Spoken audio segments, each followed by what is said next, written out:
Macro economics classes में आप सभी का स्वागत है। इस सेशन में हम लोग स्टार्ट करने जा रहे हैं unit number 3, that means determination of income and employment.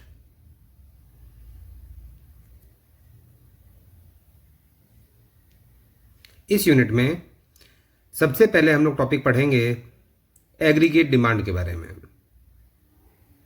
क्योंकि एग्रीगेट डिमांड और एग्रीगेट सप्लाई ये दोनों मेन टूल्स हैं जिससे हम लोग इनकम और एम्प्लॉयमेंट की प्रॉब्लम के बारे में समझ सकते हैं। तो सबसे पहले स्टार्ट करते हैं एग्रीगेट डिमांड। एग्रीगेट का मतलब सम टोटल ऑफ, यानी कि अगर पूरी इकोनॉमी का हम लोग टोटल डिमांड देख रहे हैं कि पूरी इकोनॉमी में कितनी डिमांड है, तो वही कहलाती है aggregate demand. It refers to the total demand for goods and services in the economy, यानी पूरी अर्थव्यवस्था में गुड्स और सर्विसेज की total demand. It can be defined as the total amount of money which all sections are ready to spend on purchase of goods and services produced in an economy during a given period, यानी एक given period में हमारे देश के house holds, firms, government यानी कि सभी sections जितना पैसा खर्च करने को तैयार हैं गुड्स एंड सर्विसेज पर, वही कहलाती है उनकी डिमांड, और उसी को बोलते हैं aggregate demand. Aggregate demand is the total expenditure on consumption and investment. That means ये फॉर्मूला भी है, aggregate demand is equal to consumption plus investment, यानी कि जो टोटल एक्सपेंडिचर किया जाएगा गुड्स को कंज्यूम करने पर या फिर इन्वेस्टमेंट पर जो एक्सपेंडिचर किया जाएगा, अगर उसे प्लस कर दें तो वही कहलाती है एग्रीगेट डिमांड। इसी बात को शॉर्ट में लिखा जा सकता है AD is equal to C plus I, जो कि हुआ इस चैप्टर का पहला फॉर्मूला। तो ये ध्यान रखिएगा, एग्रीगेट डिमांड हमेशा इक्वल होती है कंजम्पशन प्लस इन्वेस्टमेंट के। इस बात को अगले पेज पर हम लोग और डिटेल में पढ़ेंगे। फिलहाल यहां पर आपको इसका डायग्राम बना के दिखाया गया है कि एग्रीगेट डिमांड कर्व कैसे बनता है। उसके लिए सबसे पहले शो करेंगे X axis, Y axis and origin. X axis पर शो करेंगे नेशनल इनकम को और वाई एक्सिस पर शो करेंगे टोटल एक्सपेंडिचर, क्योंकि पूरी इकोनॉमी में जितना भी एक्सपेंडिचर किया गया है हाउस होल्ड्स के द्वारा, फर्म्स के द्वारा, गवर्नमेंट के द्वारा या फॉरेनर्स के द्वारा, वही कहलाता है एग्रीगेट डिमांड। सबसे पहले यहां पर डायग्राम में शो किया गया है इन्वेस्टमेंट को। इन्वेस्टमेंट यहां पर एज्यूम की जाती है ऑटोनॉमस इन्वेस्टमेंट। ऑटोनॉमस इन्वेस्टमेंट का मतलब ऐसी इन्वेस्टमेंट जिसका इनकम से कोई संबंध नहीं है, यानी कि इकोनॉमी में इनकम चाहे बढ़े या घटे, इन्वेस्टमेंट चेंज नहीं होगी, इन्वेस्टमेंट हमेशा फिक्स्ड रहेगी। इसीलिए इन्वेस्टमेंट को यहां पर ऑटोनॉमस इन्वेस्टमेंट एज्यूम करते हुए इसका डायग्राम बनता है parallel to the X axis. फिर बनाएंगे डायग्राम कंजम्पशन का, क्योंकि C प्लस आई का मतलब ही होता है एग्रीगेट डिमांड। कंजम्पशन का डायग्राम आपको जीरो से कभी भी स्टार्ट नहीं करना है, यानी कि ओरिजिन से स्टार्ट नहीं करेंगे, इसको थोड़ा ऊपर से स्टार्ट करेंगे हमेशा, क्योंकि इकोनॉमी में कंजम्पशन कभी भी जीरो नहीं हो सकता। कोई भी इकोनॉमी विदाउट कंजम्पशन सरवाइव नहीं कर सकती। कंजम्पशन जरूरी है सरवाइव करने के लिए, और कंजम्पशन कभी भी 45 डिग्री की लाइन के बराबर नहीं होगा, बल्कि उससे थोड़ा एंगल छोटा ही आपको बनाना है, क्योंकि जिस हिसाब से इकोनॉमी में इनकम बढ़ती है उस हिसाब से कंजम्पशन कभी नहीं बढ़ता। जितनी इकोनॉमी में इनकम बढ़ेगी कंजम्पशन हमेशा उससे कम स्पीड से बढ़ेगा, क्योंकि जब इनकम बढ़ती है तो लोग सेविंग्स भी तो करते हैं, जिसकी वजह से जिस स्पीड से इनकम बढ़ेगी कंजम्पशन के बढ़ने की स्पीड आपको हमेशा उससे कम दिखाई देगी। इसीलिए यहां पर इसका जो एंगल है वो 45 डिग्री से आपको कम रखना है और 0 से कभी भी इसको स्टार्ट नहीं करना, क्योंकि कंजम्पशन हमेशा कुछ ना कुछ तो होगा इकोनॉमी में।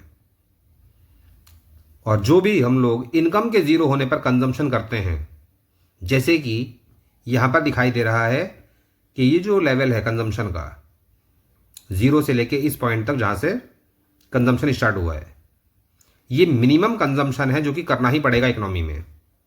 इसी कंजम्पशन को हम लोग बोलते हैं ऑटोनॉमस कंजम्पशन। और अगर हमें देखना है एग्रीगेट डिमांड का डायग्राम, तो इन दोनों को किया जाएगा प्लस, यानी कि C+I, जिसकी वजह से हमें एक नया डायग्राम दिखाई देगा C+I। इस डायग्राम की खास बात यह है कि ये हमेशा पैरेलल होगा कंजम्पशन के। C और C+I हमेशा पैरेलल होंगे। पैरेलल क्यों होंगे? क्योंकि इन दोनों के बीच हमेशा इन्वेस्टमेंट के बराबर अंतर होगा। C+I और C, इन दोनों में डिफरेंस क्या है? केवल I का, यानी कि इन्वेस्टमेंट। और इन्वेस्टमेंट होती है हमेशा फिक्स, जैसे कि यहां पर आपको दिखाया गया है। तो इसीलिए एग्रीगेट डिमांड के डायग्राम में, यानी कि C+I, और कंजम्पशन के कर्व में हमेशा इक्वल डिस्टेंस आपको दिखाई देगा शुरू से लेकर एंड तक। यह है एग्रीगेट डिमांड का डायग्राम जो आपको येलो कर्व से दिखाई दे रहा है। और इनके बीच का जो डिफरेंस है यह है इन्वेस्टमेंट के इक्वल, जो कि होती है ऑटोनॉमस इन्वेस्टमेंट, यानी कि हमेशा फिक्स्ड।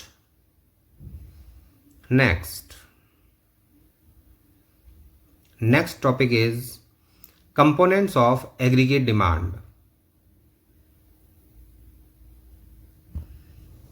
जैसे कि यहां पर आपको फॉर्मूले में दिखाई दे रहा है ऊपर, C+I+G+X-M,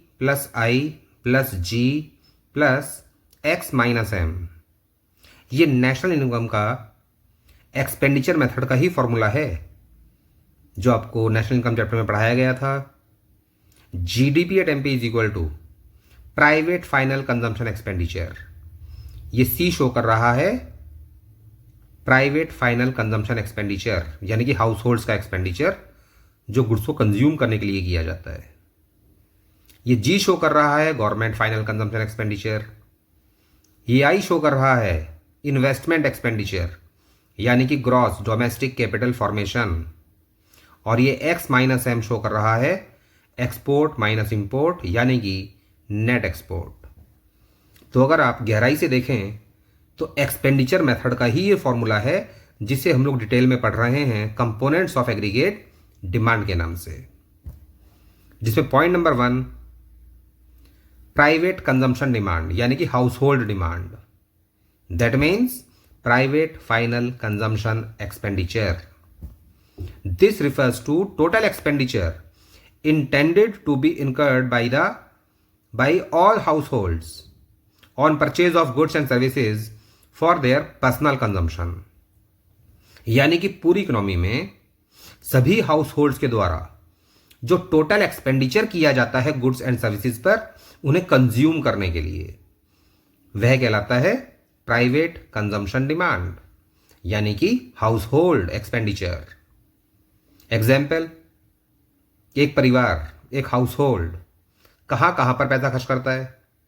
demand for food, clothing, housing, books, furniture, cycles, radio, television, education पर भी पैसा खर्च किया जाता है, और medical services.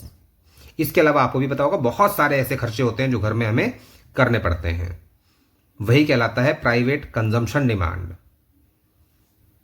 Point number 2 private investment demand, यानी कि ग्रॉस डोमेस्टिक कैपिटल फॉर्मेशन, जहां पर दो जगह हमें पैसा खर्च करना पड़ता है।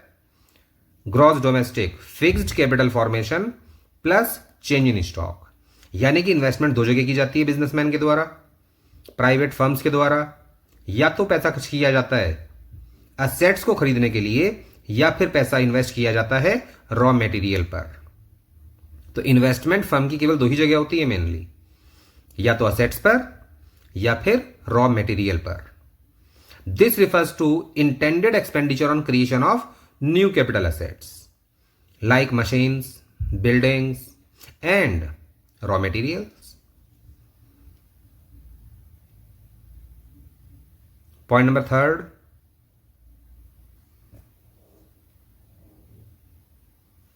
Government demand for goods and services, यानी कि गवर्नमेंट जितना भी पैसा खर्च करती है गुड्स एंड सर्विसेज पर, it refers to government intended expenditure on purchase of consumer and capital goods.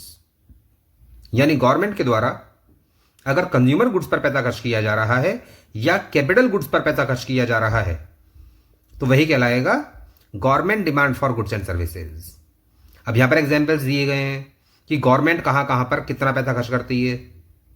Government demand for roads, government को देश में रोड्स की आवश्यकता है, अपने लिए नहीं जनता के लिए, क्योंकि जनता ने ही सरकार को बनाया है.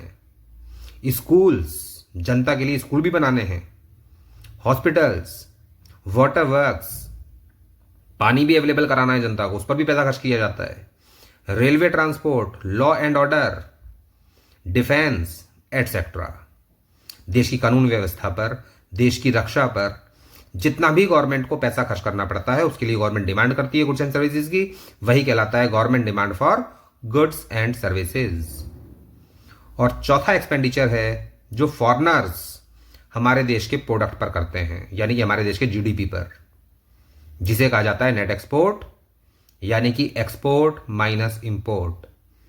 It reflects the demand of foreign countries for our goods and services, यानी कि ये डिमांड है फॉरेन कंट्रीज की जो हमारे देश के गुड्स एंड सर्विसेज के लिए की जा रही है.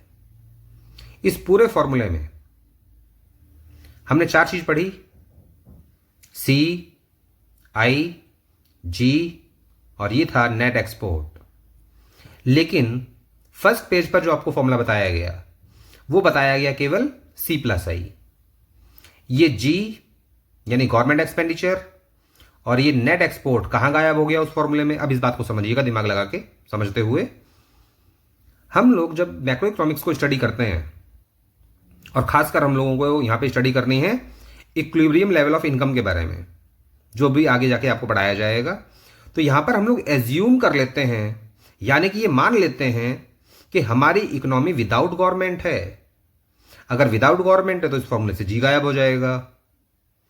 और दूसरी बात, हमारी इकोनॉमी क्लोज्ड है, यानी कि किसी भी दूसरे देश से हमारे कोई आर्थिक संबंध नहीं है, यानी कि हमारा इकोनॉमिक रिलेशन किसी भी कंट्री के साथ नहीं है, जिसकी वजह से ना हमारा एक्सपोर्ट होगा और ना ही फिर इंपोर्ट होगा.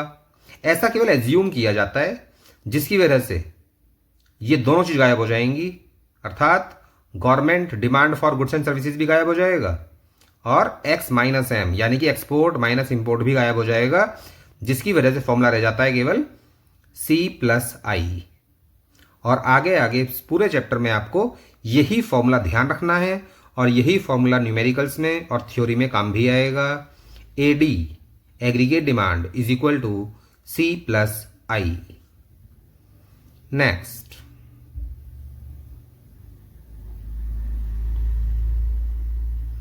इसके बाद हम लोग पढ़ते हैं एग्रीगेट सप्लाई के बारे में.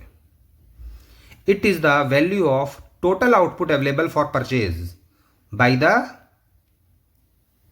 Economy during a given period of time, यानी कि पूरी अर्थव्यवस्था में जितने भी गुड्स एंड सर्विसेज अवेलेबल हैं लोगों के खरीदने के लिए या गवर्नमेंट के खरीदने के लिए या बिजनेसमैन के खरीदने के लिए या फॉरेनर्स के खरीदने के लिए, यानी कि जितने भी गुड्स एंड सर्विसेज इकोनॉमी में अवेलेबल है उन सभी को जोड़ लीजिए, वही कहलाएगी total supply of the economy, यानी कि aggregate supply of the economy. Aggregate supply refers to the total supply of goods and services in the economy. Aggregate supply is represented by national income, और यह बात बहुत ज्यादा important है.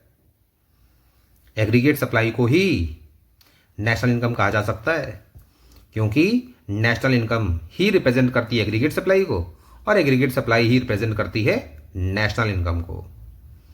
Aggregate supply curve is shown by a 45 degree line, जैसे कि अभी अगले इसमें आपको बना के दिखाया जाएगा। पहले आपको शो करना है X axis, Y axis, origin, नीचे दिखाएंगे नेशनल इनकम एक्स एक्सिस पर, और वाई एक्सिस पर दिखाएंगे टोटल एक्सपेंडिचर। ये जो डायग्राम आपको दिखाई दे रहा है 45 डिग्री लाइन, जिसे बोलते हैं C+S, यानी कि कंजम्पशन प्लस सेविंग्स, क्योंकि इनकम के दो ही पार्ट होते हैं। इनकम में से या तो हम लोग कंजम्पशन करते हैं या फिर सेविंग करते हैं। इसी को बोलते हैं एग्रीगेट सप्लाई, और ये हमेशा 45 डिग्री पर ही बनाया जाता है। यही बात यहां थ्योरी में आपको बताई जा रही है। Aggregate supply curve is shown by a 45 degree line. Aggregate supply curve हमेशा 45 डिग्री पर बनता है because every point on this curve is equidistant from X axis and Y axis, क्योंकि इस लाइन पर आने वाला हर एक पॉइंट एक्स एक्सिस से और वाई एक्सिस से बराबर दूरी पर होता है। Equidistant from X axis and Y axis. Aggregate supply को ही कहा जाता है वाई, जिसका फॉर्मूला है वाई इज इक्वल टू, यानी कि national income is equal to consumption plus savings. Short में इसे लिखा जा सकता है Y is equal to C+S। ये हुआ दूसरा इंपॉर्टेंट फॉर्मूला इस पूरे चैप्टर का। पहला फॉर्मूला हमने पढ़ा था AD is equal to C+I। अब पढ़ रहे हैं एग्रीगेट सप्लाई, यानी कि Y is equal to C+S। ये दोनों ही फॉर्मूले इस चैप्टर के लिए मोस्ट इंपॉर्टेंट हैं। अब इसी फॉर्मूले को हमें पढ़ना है बहुत ज्यादा डिटेल में। अप्रॉक्सीमेटली चैप्टर के एंड तक यही फॉर्मूला चलेगा। सबसे पहले पढ़ेंगे कंजम्पशन के बारे में और फिर पढ़ेंगे सेविंग के बारे में। कंजम्पशन फंक्शन का मतलब क्या है और सेविंग फंक्शन का मतलब क्या है, सबसे पहले इस बात को समझिए। Consumption is a function of income, यानी कि कंजम्पशन इनकम का एक फंक्शन है। सेम इसी प्रकार से saving is also a function of income, क्योंकि ये दोनों सेविंग और कंजम्पशन इनकम के ही तो पार्ट्स हैं। तो हम लोग कह सकते हैं मैथमेटिकली कि consumption is a function of income and saving is also a function of income. फिर पढ़ते हैं एपीसी के बारे में। एपीसी का मतलब होता है एवरेज प्रोपेंसिटी टू कंज्यूम, जिसका सीधा सीधा मतलब है कि कंजम्पशन और इनकम के बीच जो रेशियो होगा, जो संबंध होगा, वही कहलाएगा average propensity to consume. For example, अगर पूरी इकोनॉमी में इनकम है 100 करोड़ और कंजम्पशन हो रहा है 80 करोड़, तो हम लोग कह सकते हैं कि हमारी इकोनॉमी का एवरेज प्रोपेंसिटी टू कंज्यूम 80% है, यानी कि 80/100, क्योंकि जो मैंने अभी आपको एग्जाम्पल दिया उसमें कंजम्पशन था 80 और इनकम थी 100, जिसका मतलब होता है 0.80। 80% 80/100 को डिवाइड करने पर यही आएगा 0.80। सेम इसी प्रकार से एवरेज प्रोपेंसिटी टू सेव का मतलब होता है कि हमारी इकोनॉमी में सेविंग और इनकम के बीच क्या रिलेशन है, या कह सकते हो क्या रेशियो है। तो कंजम्पशन और इनकम के बीच जो रेशियो है वो कहलाता है एपीसी, और सेविंग और इनकम के बीच जो रेशियो है वो कहलाता है एपीएस। फिर पढ़ते हैं MPC, marginal propensity to consume. Change in consumption और चेंज इन इनकम के बीच जो संबंध होगा, जो रेशियो होगा, वही कहलाएगा मार्जिनल प्रोपेंसिटी टू कंज्यूम। जहां पर ये मार्जिनल वर्ड लग गया वहां पे समझ जाइएगा हमें चेंज इन आइटम्स के बारे में बताना है। चेंज यानी कि कितना बदलाव आया है कंजम्पशन में और कितना बदलाव आया है इनकम में, पूरी इकोनॉमी में। यहां पर ध्यान रखिएगा, हम लोग जो भी बात करेंगे पूरी इकोनॉमी की करेंगे, क्योंकि मैक्रो इकोनॉमिक्स चल रही है, माइक्रो नहीं। अगर माइक्रो इकोनॉमिक्स होती तो हम लोग बात करते हैं सिंगल यूनिट की। मैक्रो इकोनॉमिक्स में हम लोग बात करते हैं हमेशा पूरी इकोनॉमी की। सेम इसी प्रकार से MPS, marginal propensity to save, यहां पर संबंध देखा जाता है चेंज इन सेविंग्स और चेंज इन इनकम के बीच। यानी कि पूरी इकोनॉमी में सेविंग्स और इनकम के बीच क्या रेशो है, लेकिन चेंज इन सेविंग्स और चेंज इन इनकम, अगर केवल सेविंग और इनकम देखेंगे तो वो कहलाएगा एपीएस। एमपीएस में हमें देखना है चेंज इन सेविंग्स और चेंज इन इनकम के बीच क्या रेशियो है। एपीसी और एपीएस इन दोनों को अगर प्लस कर दिया जाए तो हमेशा 1 बनेगा। APC plus APS is equal to 1। Same इसी प्रकार से अगर एमपीसी और एमपीएस को प्लस कर दिया जाए तो इसका टोटल भी हमेशा 1 आता है। इसके बाद आगे आगे हमें डिटेल में यही दोनों इक्वेशंस और फॉर्मूले डिटेल में पढ़ने हैं। सबसे पहले पढ़ेंगे consumption equation, C is equal to C bar plus B Y, जहां पर C का मतलब है कंजम्पशन, पूरी इकोनॉमी का कंजम्पशन। C बार का मतलब है ऑटोनॉमस कंजम्पशन, यानी कि वो कंजम्पशन जो इनकम के जीरो होने पर भी होगा, क्योंकि इनकम जीरो होने पर कंजम्पशन जीरो नहीं हो सकता। तो अगर इनकम के जीरो होने पर भी कंजम्पशन हो रहा है तो वही कंजम्पशन कहलाता है ऑटोनॉमस कंजम्पशन। बी यहां पर रिप्रेजेंट करता है एमपीसी को। बी का मतलब है मार्जिनल प्रोपेंसिटी टू कंज्यूम, उसको शॉर्ट में यहां पर बी लिखा जाता है। और वाई का मतलब है नेशनल इनकम, जिसे एग्रीगेट सप्लाई भी कहा जाता है। सेम इसी प्रकार से सेविंग फंक्शन के अंतर्गत हम लोग पढ़ते हैं saving equation, S is equal to S bar plus 1 minus B Y, जहां पर एस का मतलब है सेविंग से, पूरी इकोनॉमी की सेविंग। एस बार का मतलब है ऑटोनॉमस सेविंग्स, यानी कि वो सेविंग्स जो इनकम जीरो होने पर होंगी, और इनकम जीरो होने पर सेविंग हमेशा नेगेटिव में होती है। यानी कि सी बार को अगर नेगेटिव कर दिया जाए, माइनस साइन लगा दिया जाए इसके आगे, तो वही कहलाएगा एस बार, क्योंकि इनकम जीरो होने पर जो कंजम्पशन किया जाता है वो है ऑटोनॉमस कंजम्पशन। तो इनकम जीरो होने पर कंजम्पशन कहां से किया जाता है? तो ये किया जाता है पास्ट सेविंग्स से, जिसकी वजह से इनकम जीरो होने पर सेविंग माइनस में जाती है, और वही कहलाता है ऑटोनॉमस सेविंग्स, यानी कि एस बार। तो एस बार की वैल्यू हमेशा बराबर होगी माइनस सी बार के। फिर इसमें प्लस करना है 1 माइनस बी, जिसका मतलब है एमपीएस, क्योंकि बी का मतलब है एमपीसी। तो 1 में से अगर माइनस कर दिया जाए एमपीसी तो वैल्यू आती है एमपीएस की, क्योंकि एमपीसी और एमपीएस का टोटल हमेशा 1 होता है। तो इसी इक्वेशन में अगर हम लोग एमपीसी को इधर ले जाएं तो फॉर्मूला बन जाएगा MPS is equal to 1 minus MPC. 1 minus B का मतलब यही है 1 माइनस एमपीसी, यानी कि एमपीएस। और वाई का मतलब नेशनल इनकम से है, यानी कि एग्रीगेट सप्लाई। नेक्स्ट,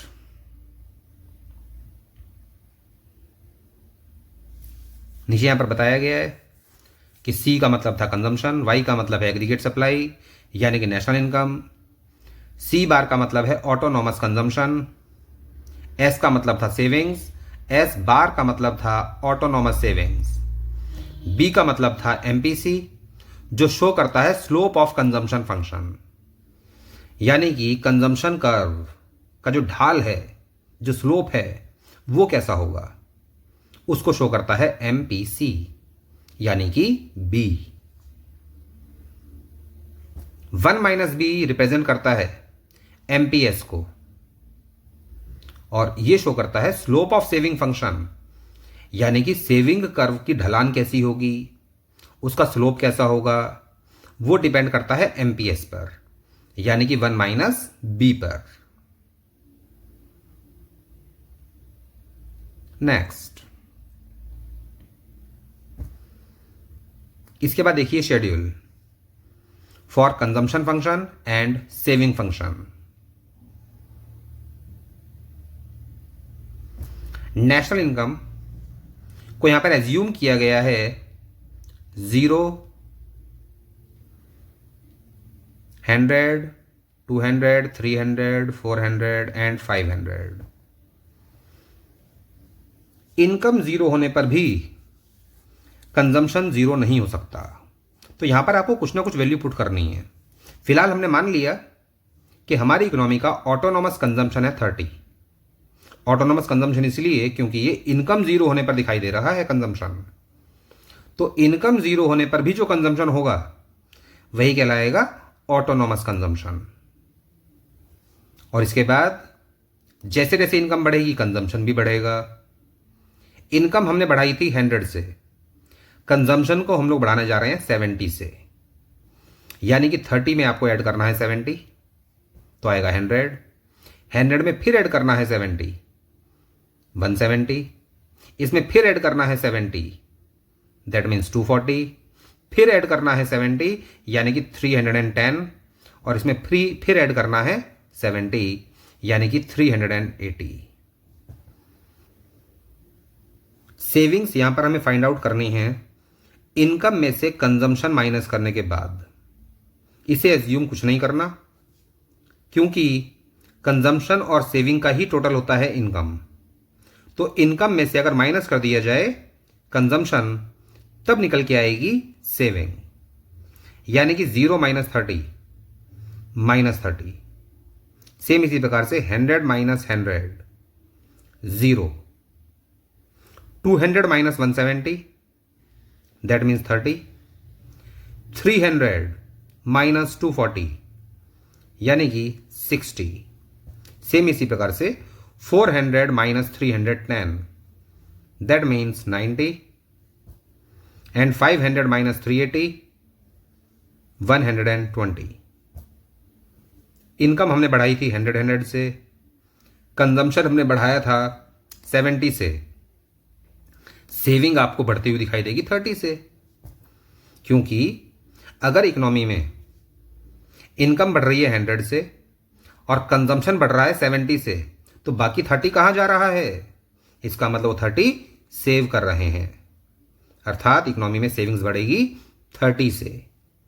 यही कारण है कि आपको सेविंग्स में हर लेवल पर 30 का ही डिफरेंस दिखाई देगा। अब अगर हमें निकालना है एपीसी, तो सी अपॉन, यानी कि कंजम्पशन अपॉन इनकम। 30 को डिवाइड करेंगे 0 से, और किसी भी वैल्यू को अगर 0 से डिवाइड किया जाता है तो आंसर आता है इनडेफिनेट नंबर, यानी कि infinite. After that 100 divided by 100, इसका आंसर आएगा 1। 170 divided by 200 that means 0.85। 240 divided by 300 that means 0.8। Same इसी प्रकार से 310 को भी डिवाइड करेंगे 400 से, आंसर आएगा 0.775। और लास्ट में 380 को डिवाइड करेंगे 500 से, क्योंकि इसका फॉर्मूला है C अपॉन वाई, तो इसका आंसर आएगा 0.76। इसके बाद हम लोग फाइंड आउट करेंगे MPC, that means marginal propensity to consume, जिसका फॉर्मूला है change in consumption upon change in income. Consumption में हमको हर जगह चेंज दिखाई दे रहा है 70 का, यहां पर भी 70 का डिफरेंस है, यहां पर भी 70 का, हर जगह आपको 70 का डिफरेंस दिखाई देगा। और इनकम में आपको हर जगह डिफरेंस दिखाई देगा 100 का। स्टार्टिंग में क्योंकि हम लोग डिफरेंस नहीं देख सकते तो यहां पर लगाएंगे डैश, लेकिन उसके बाद हर जगह आपको चेंज दिखाई देगा 70 डिवाइडेड बाई 100, यानी कि चेंज इन कंजम्पशन हर जगह 70 दिखाई देगा और चेंज इन इनकम हर जगह 100 दिखाई देगा। तो इसका आंसर आएगा 70/100, 70/100, 70/100, जिसका मतलब हुआ 0.7। सेम इसी प्रकार से हमें फाइंड आउट करना है एपीएस। इस शेड्यूल में इसे निकालने के दो तरीके होंगे। पहला तरीका सेविंग डिवाइडेड बाई इनकम, जो कि इसका फॉर्मूला है S/Y, यानी कि -30/0। इसका आंसर आएगा -इनफाइनाइट। उसके बाद 0/100 यानी कि 0। देन 30/200 यानी कि 0.15। इसी प्रकार से 60/300 that means 0.20। Then 90 divided by 400 0.225 और लास्ट में 120 डिवाइडेड बाई 500 दैट मीन्स 0.24। एक तो ये तरीका इसे निकालने का यहां पर, दैट मीन्स S/Y। दूसरा तरीका है 1 में से अगर आप माइनस कर दें एपीसी को तो भी यही आएगा, क्योंकि एपीसी और एपीएस का टोटल हमेशा 1 होता है, जो पिछले पेज पर आपको बताया था अभी। APC plus APS is equal to 1। तो अगर 1 में से आप एपीसी को माइनस कर दें तो भी एपीएस निकल आएगा। फिर निकालते हैं at last MPS, marginal propensity to save. Change in savings, जो हर जगह आपको यहां पर दिखाई देगा 30 का चेंज आ रहा है, और चेंज इन इनकम हर जगह 100 का चेंज आ रहा था, यानी कि सेविंग आपको दिखाई देगा बढ़ता हुआ 30 से हर जगह, और इनकम बढ़ती हुई दिखाई देगी हर जगह 100 से। तो एमपीएस का मतलब हो गया, स्टार्टिंग में तो डैश लगाना पड़ेगा क्योंकि हम लोग चेंज देख नहीं सकते, लेकिन उसके बाद हर जगह हमें दिखाई देगा 30/100, 30/100 यानी कि 0.3, 0.3, 0.3, 0.3। इसे निकालने का एक तरीका और भी था हमारे पास। अगर हम लोग 1 में से माइनस कर देते एमपीसी को तो भी एमपीएस निकल आता, क्योंकि एमपीसी और एमपीएस का टोटल भी हमेशा 1 ही होता है। एमपीसी और एमपीएस का टोटल 1 होता है, एपीसी और एपीएस का टोटल भी हमेशा 1 होता है। यही बातें जो भी आपको समझाई गई हैं, अगले सेशन में, अगली क्लास में इन्हीं बातों को और ज़्यादा डिटेल में हम लोग पढ़ेंगे और ज़्यादा डिस्कस करेंगे, तो यही पॉइंट्स और अच्छे तरीके से आपके क्लियर हो जाएंगे। Thank you very much.